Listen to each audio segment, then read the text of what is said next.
Chair recognizes Ms. Boebert for 5 minutes. Thank you, Mr. Chairman. Mr. Matt Taibbi, a respected reporter who published much of the Twitter files, said, quote, Twitter's contact with FBI was constant and pervasive, as if it were a subsidiary. Now, I want to better understand why he would suggest that. Mr. Roth, while at Twitter, how many meetings did you have with the FBI? I couldn't say for sure, but I More would than say 10? That's a More than reasonable 20? estimate. I couldn't say for sure. More than 50? That seems a bit high. Many meetings with the FBI. Well, we know how many FBI agents worked at Twitter while you were there? I don't believe any active FBI agents. Former FBI agents. How many worked there while you were there? I'm aware of perhaps 2. Well, we know of at least 9 because they started the BU group chat, BU for Bureau. Now, Mr. Roth, did the FBI ever ask you to share information like users' communication data without going through proper legal channels? No, they did not, and I would have refused if they had. That's correct. I see that you denied Agent Chan's request for access to Twitter's data feed. What's sick isn't that you would deny it, it's that the FBI would even ask you for the private data of American citizens without going through legal channels of the law. Now, I want to remind you, Mr. Roth, that you are under oath. Did the FBI ever ask you to do anything that was illegal or questionably legal?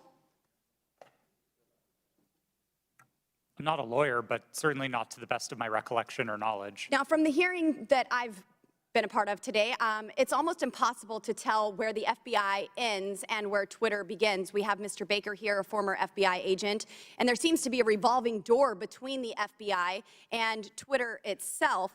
Even Mr. Baker said that there was no collusion with the federal government and Twitter, but Mr. Baker, that's you. You are the collusion between the federal government and the FBI.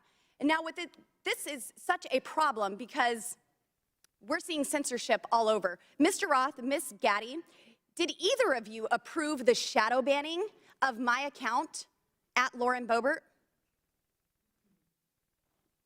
Yes or no? No, I did not.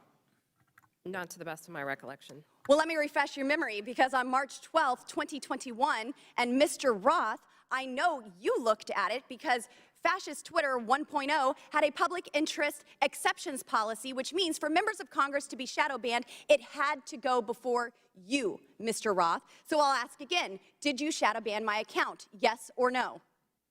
Again, not to the best of my recollection. So the answer is, Mr. Roth, yes, you did. I found out last night from Twitter staff that you suppressed my account for this tweet.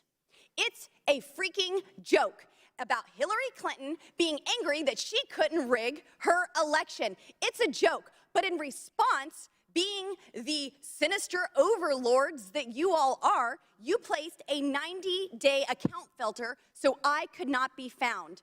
And now we see here that Twitter staff said the visibility filter on my account excluded me from top searches, prevented notifications for non-followers, and much more. This is considered an aggressive visibility filter. You silenced members of Congress from communicating with their constituents. You silenced me from communicating with the American people over a freaking joke. Now, who the hell do you think that you are? Election interference? Yeah, I would say that that was taking place because of you four sitting here. The Hunter Biden laptop story was suppressed. A sitting member of Congress was suppressed. A sitting president was banned from Twitter. You know, I bet that Putin is sitting in the Kremlin wishing he had as much election interference as you four here today. We've heard about threats to democracy. Well, what about shutting down a duly elected member of Congress? This is fundamental to our nation's governance, and you all attacked that very foundation. 230 protections? Well, those are for publishers, not for editors. And it's clear you were not acting as publishers, you were acting as editors. And Mr. Chairman, I think it's far past time that we remove 230 protections for big tech platforms who are abusing this protection. And let me just say, I'm not angry for myself. I'm not angry because I was silenced. I can reach out to Elon and to his staff, and I can see what's happened. And I can sit here today and hold you all in account.